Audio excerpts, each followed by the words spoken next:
नमस्कार दोस्तों, स्वागत है आपका हमारे चैनल में। और आज हम डिस्कस करेंगे भारत की अंतर्राष्ट्रीय सीमा। और यहाँ पे मैंने एक मैप बना के रखा है, ठीक है। तो बहुत ऑथेंटिक मैप तो नहीं कहूँगा मैप, लेकिन बनाने की कोशिश की जिससे कम से कम समझ तो आ जाए, ठीक है। तो इस वीडियो में हम डिस्कस करेंगे कि अंतर्राष्ट्रीय सीमा, चाहे वो प्रदेश प्रदेश के लिहाज से हो या फिर कोई भी देश हमारे जलीय सीमा से किस तरह से संबंधित है, उसके बारे में हम समझेंगे। तो शुरू करते हैं आज का वीडियो। तो शुरुआत करते हैं आज का वीडियो। तो सबसे पहली इंफॉर्मेशन है वो है कि भारत देश की जो सीमा है वो आपका 7 पड़ोसी देश है। मैं बारी बारी से नाम बताऊंगा और उसको ये भी बताऊंगा कि कहाँ लोकेट है। मैंने अपनी ग्राफ जो बनाया है उसमें बताऊंगा। पहला है भूटान। तो भूटान आपका यहाँ पे आप देख सकते हो, ये यहाँ पे आपका भूटान स्थित है। इसको मैंने क्या किया, ये कुछ इस तरह से सेट कर दिया, ठीक है। अब दूसरा जो है कंट्री जो आपका भारत का पड़ोसी है कह सकते हैं, वो आपका है बांग्लादेश। तो बांग्लादेश को यहाँ पे मैं यहाँ पे सेट कर देता हूँ। तो सेट करने से आप समझ जाओगे कि हाँ यार यही तो बांग्लादेश है। उसके बाद तीसरा जो देश है वो है आपका चाइना। बहुत बड़ा है, यहाँ पे आप देख सकते हो। तो ये जो बड़ा वाला लाइन आप देख रहे हो ना, ये आपका चाइना है। लेकिन हर जगह इंडिया की बाउंड्री पे नहीं है, कुछ नेपाल की बाउंड्री पे है, कुछ आपका भूटान की बाउंड्री पे है और कुछ आपका भारत की बाउंड्री पे भी है और कई प्रदेशों में है। इसकी चर्चा तो करना ही है। अब इसके बाद अफगानिस्तान, ठीक है। तो अफगानिस्तान से जो बॉर्डर है काफी छोटा सा है, ठीक है। ये लगभग 100 किलोमीटर के आसपास का बैठता है, लेकिन बैठता तो है, ठीक है। अफगानिस्तान भी हमारे पड़ोसी देशों में से एक है। अब बात करते हैं म्यांमार की। तो म्यांमार आपका यहाँ पे आता है। इसको मैं अगर थोड़ा सा सेट करके दिखाऊं तो कुछ यहाँ पे दिखता है। इसको यहाँ पे रंगून वगैरह आपने नाम सुना होगा, और पुराने समय में इसको बर्मा के नाम से भी जानते थे। तो ये सारे तथ्य हैं जो कि जो इंपॉर्टेंट है उसको भी मैं बताता चलता हूँ। इसके साथ में आपका नेपाल है। नेपाल को तो आप यहाँ पे जानते ही हो।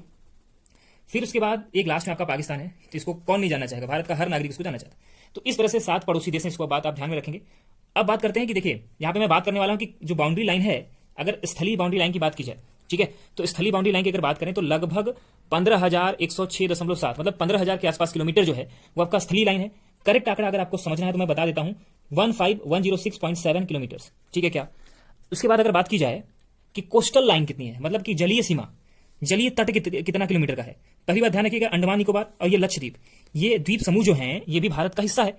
तो इसका जो कोस्टल एरिया है, और ये आप गुजरात से लेकर के यहाँ पे होते हुए पश्चिम बंगाल तक पूरा टोटल जितना भी कोस्टल एरिया है कंप्लीटली लगभग 7,516 किलोमीटर के आसपास का है, ठीक है। तो ये 2 इंपॉर्टेंट फैक्ट थे जो मैंने आपको बता दिया। अब हम बात करेंगे लाइन के बारे में, जो आपका अंतरराष्ट्रीय सीमाओं को निर्धारित करता है। कुछ ऐसे लाइन के बारे में चर्चा करेंगे, ठीक है। तो क्योंकि आप जानते हो कि ब्रिटिश इंडिया लगभग 200 वर्षों तक जिस तरीके से शासन हुआ यहाँ पे, तो उनमें कई जगह उनके द्वारा भी समझौते किए गए, अंतर्राष्ट्रीय स्तर पर भी किए गए। तो वो भी हम चर्चा करते हुए चलेंगे। और स्वतंत्रता के बाद कैसे सिचुएशंस बदली उसकी भी यहाँ पे डिस्कस करेंगे। तो पहला जो लाइन है वो आपका चाइना और इंडिया के बीच में मैकमोहन लाइन के नाम से जाना जाता है। ये आपका चाइना रहा ये वाला क्षेत्र, और ये आपका इंडिया का क्षेत्र रहा। तो इन दोनों के बीच में एक लाइन है जिसको मैकमोहन लाइन यहाँ पे मैंने लिख भी दिया है, पहले से लिखा हुआ है, ठीक है। तो मैकमोहन लाइन के नाम से जानते हैं। तो समझिएगा एक्चुअली हुआ क्या था। मैं यहाँ पे थोड़ी सी चर्चा करता हूँ कि 1914 की बात है, जब एक एडमिनिस्ट्रेटर थे जिसका नाम था सर मैकमोहन जो थे, उन्होंने प्रपोज किया तिब्बत, चाइना और इंडिया के बीच में एक सिमला कन्वेंशन 1914 के तहत एक अंतर्राष्ट्रीय सीमा निर्धारित की गई, ठीक है। किसके? सिमला कन्वेंशन, ठीक है। आप एक जानते हो कि सिमला समझौता एक हुआ था भारत पाकिस्तान के बीच में 1973-72 में, वो अलग चीज है। लेकिन ये आपका 1914 में सिमला कन्वेंशन हुआ था, उसके तहत एक मैकमोहन लाइन बनाई गई, क्योंकि वही एडमिनिस्ट्रेशन देख रहे थे, तो उन्हीं के नाम पे ये लाइन बना दी गई। लेकिन प्रॉब्लम क्या आ रही है? प्रॉब्लम ये आ रही है कि चाइना, ठीक है, जो पहले तिब्बत जो था वो आपका तिब्बत जो है वो भारत के साथ उसका टाई अप हुआ था, उसी के तहत समझौता हुआ था ब्रिटिश इंडिया का और तिब्बत का। लेकिन अब ये चाइना के अंडर में है, और चाइना कहता है कि यदि तिब्बत का अपना खुद का कोई स्वतंत्र अस्तित्व नहीं है तो कैसे वो अंतर्राष्ट्रीय स्तर पे इस तरह के समझौते कर सकता है। तो हम इसको नहीं मानते, हम इसको इनवैलिड मानते हैं। तो दिक्कत यहाँ पे मैकमोहन लाइन की जो अंतर्राष्ट्रीय सीमा है उसको चाइना का न मानने के पीछे एक रीजन है। अब दूसरी जो प्रमुख रेखा है वो है आपका रेड क्लिफ लाइन, ठीक है। तो रेड क्लिफ लाइन कैसे बना, आप समझिएगा कि जब ब्रिटिश इंडिया, आप जानते हो कि ब्रिटिश इंडिया में पाकिस्तान, बांग्लादेश और भारत, ये तीनों ही आपका ब्रिटिश इंडिया का एक बड़ा क्षेत्र था। और उसके बाद स्वतंत्रता के बाद आप जानते ही हो कि पाकिस्तान अलग हो गया, भारत तो अलग हुआ ही। उसके बाद 72 में 71 में जब युद्ध हुआ तो आपका इस तरफ का पाकिस्तान जो हुआ तो वो भी अलग हो गया पाकिस्तान से। तो इस तरह से 3 अलग अलग राष्ट्र बन गए। तो प्रॉब्लम ये है कि ब्रिटिश जब छोड़ के जाने लगे तो उन्होंने पाकिस्तान को 2 भागों में यहाँ पे कुछ जमीनें दी।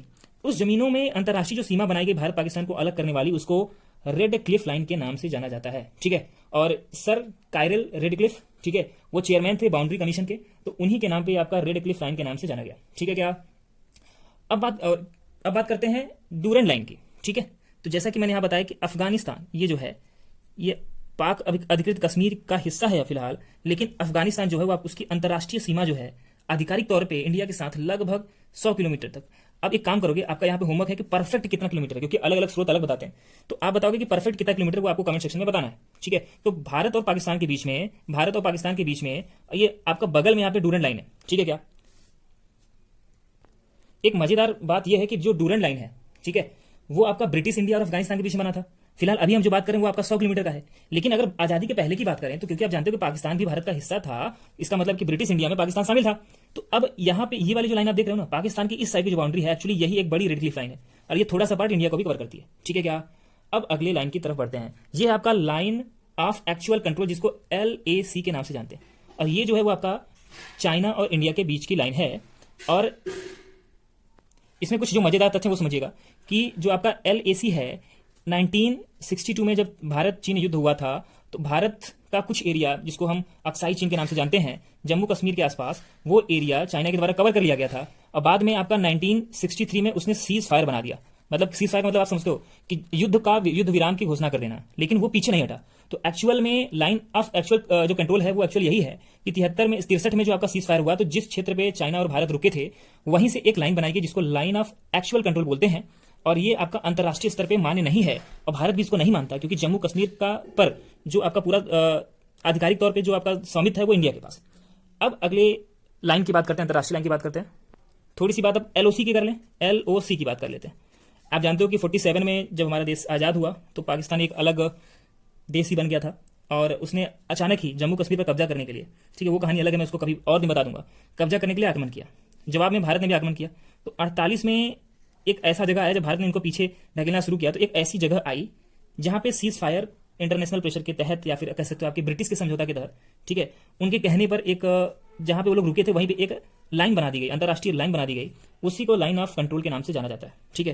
एक्चुअली उसमें उसको लाइन ऑफ कंट्रोल नहीं बोलते थे, उसमें इसको सीज फायर लाइन बोलते थे। क्या बोलते थे? 48 में युद्ध के बाद जो लाइन बनी उसको सीज फायर लाइन। लेकिन 71 में आप जानते हो कि एक बार फिर से युद्ध हुआ था। उसके बाद 72 में 3 जुलाई 1972 में शिमला समझौता हुआ। तो उस समय की जो आपका निर्धारित थी अंतर्राष्ट्रीय बॉर्डर, उसको सीज फायर लाइन की जगह पे एक दूसरा नाम दिया गया। ये एक्चुअल में सही हो इसकी कोई गारंटी नहीं है, बस इतना आप समझिए जो मैं समझा रहा हूं कि सीज फायर जो लाइन थी उसी को रीनेम करके LOC नाम दे दिया गया, लाइन ऑफ कंट्रोल नाम दे दिया गया, ठीक है। तो LOC किसके बीच में है? भारत और पाकिस्तान के बीच में है।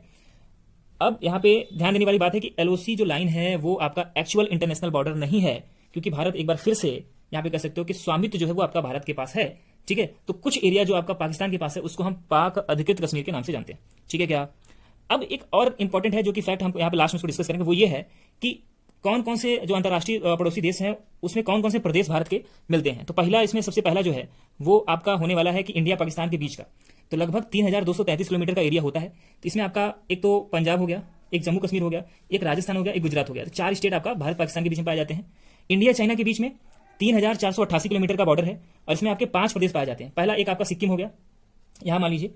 इसके बाद आपका जम्मू कश्मीर ये हो गया जो चाइना से मिलता है। उत्तराखंड यूके यहाँ पे हो गया। उसके बाद यूके के बाद अरुणाचल प्रदेश और हिमाचल प्रदेश, हिमाचल प्रदेश ये हो गया और अरुणाचल प्रदेश आपका ये हो गया। तो 5 ऐसे प्रदेश हैं जो कि भारत के चाइना से मिलते हैं। अब नेपाल की बात करते हैं तो 1751 किलोमीटर का बॉर्डर, ये नेपाल बॉर्डर आप देख रहे हो ना, तो ये आपका भारत से 1751 किलोमीटर, कितना 1751 किलोमीटर का बॉर्डर क्रिएट होता है। इसमें आपका यूपी का बॉर्डर उससे टच करता है, उत्तराखंड का बॉर्डर टच करता है, वेस्ट बंगाल टच करता है यहाँ पे, उसके बाद आपका बिहार टच करता है, लास्ट में आपका सिक्किम भी टच करता है। तो ये आपका जो प्रदेश है जो टच करते हैं। इसके बाद हम बात करते हैं इंडिया और भूटान के बीच में। तो इंडिया जब जैसा कि मैंने बताया कि आपको यहाँ पे जो शेडेड लाइन है वो भूटान है। भूटान किससे किससे घिरा हुआ वो समझते हैं। पहली बात आप ये समझिए कि लगभग 700 किलोमीटर की लंबी आपकी लाइन है, इंटरनेशनल बॉर्डर है। और जो प्रदेश है वो आपका वेस्ट बंगाल है, पहली बात। उसके बाद सिक्किम है, ठीक है, यहाँ पे सिक्किम हो गया। उसके बाद आपका असम हो गया।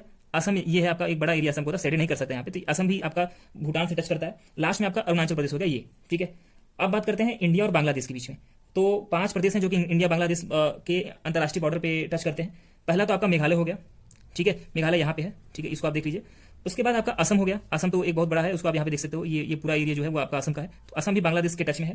त्रिपुरा जो है आपका, ये त्रिपुरा हो गया, इसको मैंने यहाँ पे डिनोट किया है। तो ये त्रिपुरा जो है बांग्लादेश को टच करता है। मिजोरम जो है, मिजोरम भी आपका बांग्लादेश को टच करता है। मिजोरम वाला हिस्सा जो है ये है। अब बांग्लादेश नीचे से जाकर यहाँ तक बांग्लादेश फैला हुआ है, ध्यान रखेंगे, यहाँ तक बांग्लादेश फैला हुआ है। तो बांग्लादेश नीचे से इसको आपको टच करता है। इसके बाद वेस्ट बंगाल को तो जानते ही हो कि इस साइड से वेस्ट बंगाल जो है वो आपका बांग्लादेश को, ठीक है, वेस्ट बंगाल नाम ही उसी पर पड़ा हुआ है, ठीक है, बांग्लादेश को टच करता है। तो ये आपका बांग्लादेश का बॉर्डर हो गया। अब आपको समझने वाली बात है कि अगर स्थलीय सीमा की बात करें तो लगभग 4100 किलोमीटर के साथ में ये हमारा अंतर्राष्ट्रीय लेवल पे लगभग 27% जितना भी हमारे स्थलीय बॉर्डर है उसका 27% केवल बांग्लादेश से सटा हुआ है। लास्ट में अफगानिस्तान जो है आपका जम्मू कश्मीर में ही है, ठीक है, जिसको बाद में अब यूनियन टेरिटरी भी घोषित कर दिया गया है। तो लगभग कहीं पे डेटा 106 मिलता है, कहीं पे 80 किलोमीटर मिलता है। तो इस तरह के डेटा आपको मिलते हैं, ठीक है। तो मैंने कमेंट सेक्शन में आपसे पूछा है कि एक्चुअल डेटा आपको क्या मिला, वो आप बताओगे। अब लास्ट में एक और चीज डिस्कस करना है, वो है कि समुद्री सीमाओं के स्तर पे कौन से पड़ोसी देश हमारे हैं उनको समझते हैं।